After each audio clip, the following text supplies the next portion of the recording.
Palota negyedben, a 8. kerületben. Ez a Casa della Musica. Ha most nézel, megtalálsz. Közelednek már a ház megálmodói, bizonyos értelemben megálmodói, majd meg is tudjuk, hogy én ezt hogy értem. Jó. Anett? István. Gyertek, fáradjatok velére. A tánc, a zene együtt él, vár a keszeddel. Annyit kell tudni Anettról és az Istvánról, hogy a ház bizonyos megálmodóit, azt úgy értettem, hogy a főalapot, tehát magát az építészeti részt álmodták meg. Casa della Musica, Casa della Musica. Szóval az egész házon érződik ez a fiatalos lendület, és hogy elnézem, hogy ti is fiatalok vagytok. Milyen érzés volt az, amikor megbíztak azzal titeket, hogy ennek a háznak a külalakját, a belső dolgait megálmodjátok? Lendületet adott, ugye? És azért szerintem még mindig. Azt is láttátok, hogy nézett ki eredetileg? Persze, a kalapgyárba jöttünk. A kalapgyárba érkeztünk, még dolgoztak. Igen? Itt voltak a püssék, itt voltak az anyagok. Le is fotóztam a néniket. Tehát ott ültek és nyitott ablaknál nagy hőségben, emlékszem nyár volt, ott varták és így nézték bennünket, hogy na most mi lesz. Az például kinek az ötlete, hogy itt van lent a lépkedő, a lábam alatt ez a mintázat, és ha jövök fel, akkor a falon is az van. Szerintem ez egy nagyon jó ötlet. Tehát ez kinek, ez belőletek fakad? Igen, ezt én csináltam, ez egy eredeti metlaki, ezért belezúmoltam. És csináltam egy olyan kivágós alulont a falra, ami 4x4 egységet felnagyít. És ez látta... És te pontosan tudtad, hogy itt kell lennie, és minden szintet így nézel át, hogy mihez mi illik, hogy lehetne még latinosabbá, még fiatalosabbá tenni, tehát hogy képviselje a kázának a hangulatát? Hát ez egyértelmű egy tervezési szempont, ugye ez volt a kiindulási alap, utána pedig definiálta magát a tér. Mehetünk feljegyesen. Végülis ezek a vonalak sem véletlenül vannak itt, ugye, mert ezt maga a tér hozta létre. Tehát, hogyha ott filmezed, akkor a lépcsők alján a vonal, tehát az ülesztési vonal az befut az alsó lépcsőig, és az alsó lépcsőknek a foka pedig fölfut az emeleten. Tehát a két vonal ez így jön össze.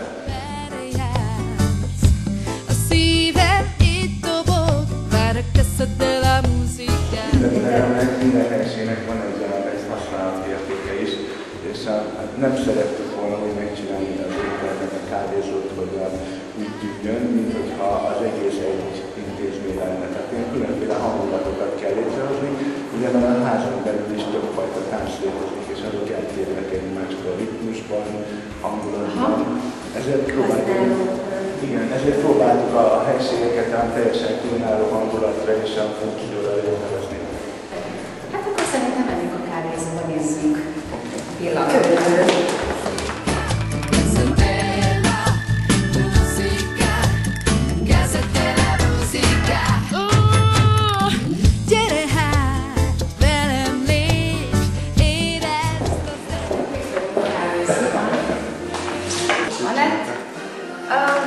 Lehetett kávézó.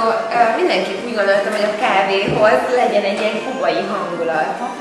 És ugye volt ez a barna, ez a sötét barna, tehát kicsit egy ilyen füstösebb kubai klub helységet találni, de belehozni a napsugarat, azt az életenergiát, amit mondjuk egy táncházban egy kávézónak tükröznie kell. De ti nagy táncosok is vagytok, nem? Tehát ti tudtok szalszázni, szambázni, nem tudom, hol tartotok ebben? Én nem tudom, hogy mit tudok, de tudok táncolni. Hát én nem tudom a neveit, de nekem van egy ilyen népi táncos alapképzettségem, és ezen felül imádom a zenét, és szeretek rá táncolni. Akkor szerintem menjünk és nézzük meg egy olyan termet, ahol ezt lehet tanulni. Hallgass hát a dallamot, ahol én ott vagyok. Itt vagyunk a puzzle teremben. Itt fogsz megtanulni még jobban táncolni. Az is Rio.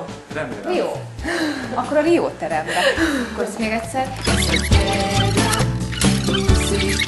Itt vagyunk most a Rio terem, és itt fogsz még jobban megtanulni táncolni, nem? Remélem, ha jó tanárok lesznek. És együtt jártatok egyébként? Nem engedte, hogy menjek. Mert?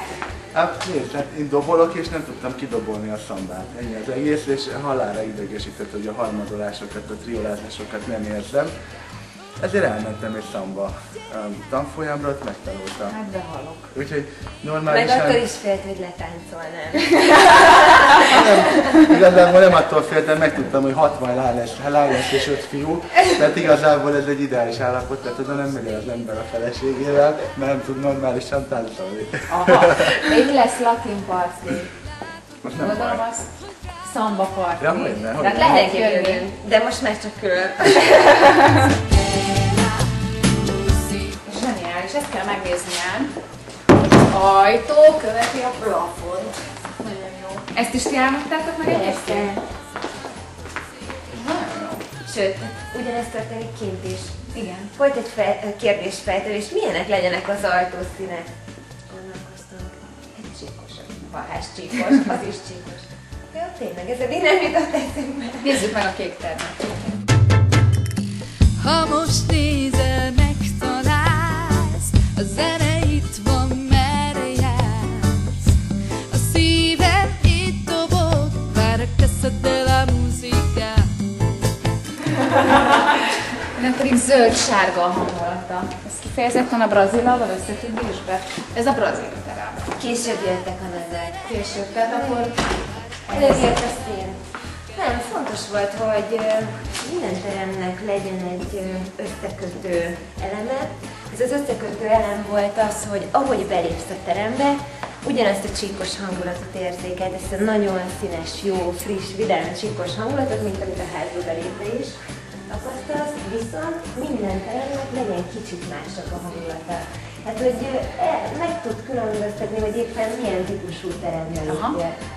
És A parketta, pont ezt akartam kérdezni. a parketta igazi brazil fa. Tényleg? Igen, brazil fa. Azt a mindenit. És a cipőd is brazil? Azért pacsak. És ezt így döntöttétek el, hogy melyik legyen parkettázott és melyik legyen szőnyeges? Hát ez többszöri változtatással, táncosokkal konzultálva lett kialakítva, hogy hány balett szőnyeges legyen, hány parkettás. István, megnézzünk egy balettszőnyegos. Lássuk. Música, a casa de la música. Casa de la música. Az is hozzátartozik, hogy a WC-k, tehát hogy Nem felejtkeztünk el A a vizes blokkokról sem. az is csíkozással. Azoknál is lehet csíkosat csinálni. Végtelen egyszerű módon.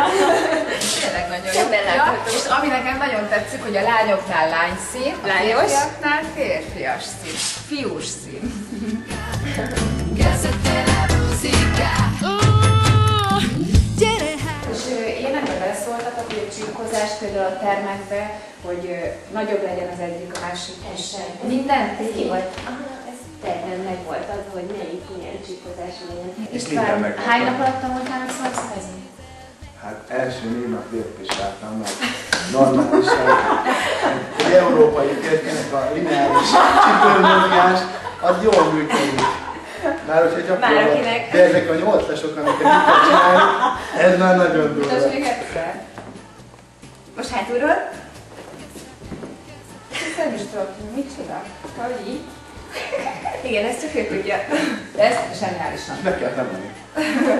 Jól van. Nagyon szépen köszönöm, hogy eljöttetek és megmutattátok nekünk a Casa de la Música. Kezdjük csókolom. Música.